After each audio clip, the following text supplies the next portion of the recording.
পঞ্চম টি-20তে জিম্বাবুয়েকে হারিয়ে রেকর্ড করলো ভারত। 167 রানের লক্ষ্য দিয়েছিল জিম্বাবুয়েকে ভারত, তবে কিন্তু 125 রানে জিম্বাবুয়ে তাদের উইকেট হারিয়ে ফেলেছে সবগুলো।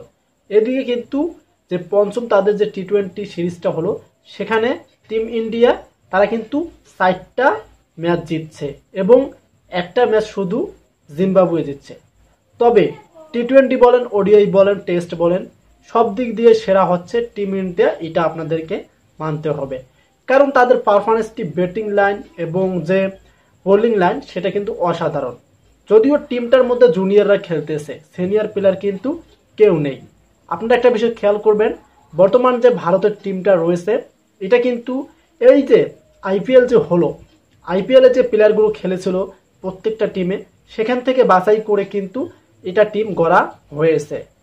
আর আমাদের বাংলাদেশে কি হয়, যখন বিপিএল অনুষ্ঠিত হয়, বিপিএল এর মধ্যে আমরা দেখি যদি ভালো পারফরমেন্স করে কেউ, তাকে জাতীয় দলে সুযোগ দেওয়া হয়, সেটা আমরা দেখি।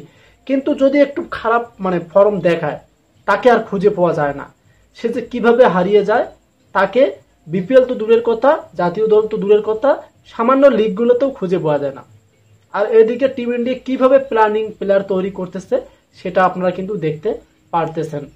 সো আজকের ম্যাচটার মধ্যে কিন্তু 167 রানের মধ্যে কিন্তু সঞ্জু স্যামসন তিনি কিন্তু হাফ সেঞ্চুরি করেছিলেন, 50+ করেছেন এবং বাকিগুলো 10 রান, 14 রান, 15 রান এভাবে করেছিলেন।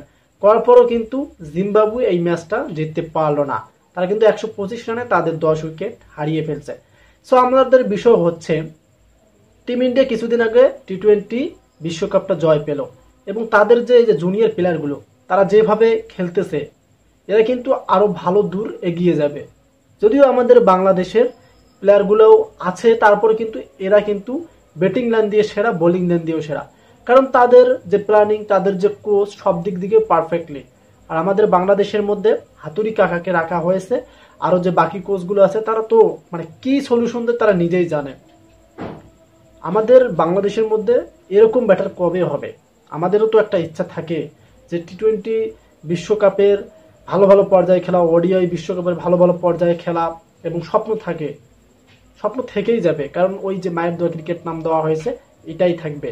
আর ইন্ডিয়ার মতো আমি একটা কথা বুঝি না, যে বাংলাদেশের প্লেয়াররা উচিত যে ইন্ডিয়ার খেলা দেখা, তাদের ব্যাটিং দেখে শেখা। কিছু শিখতে হলে কিছু দেখতে হয়, না হলে শিখতে পারবেন না, আইডল থাকতে হয়।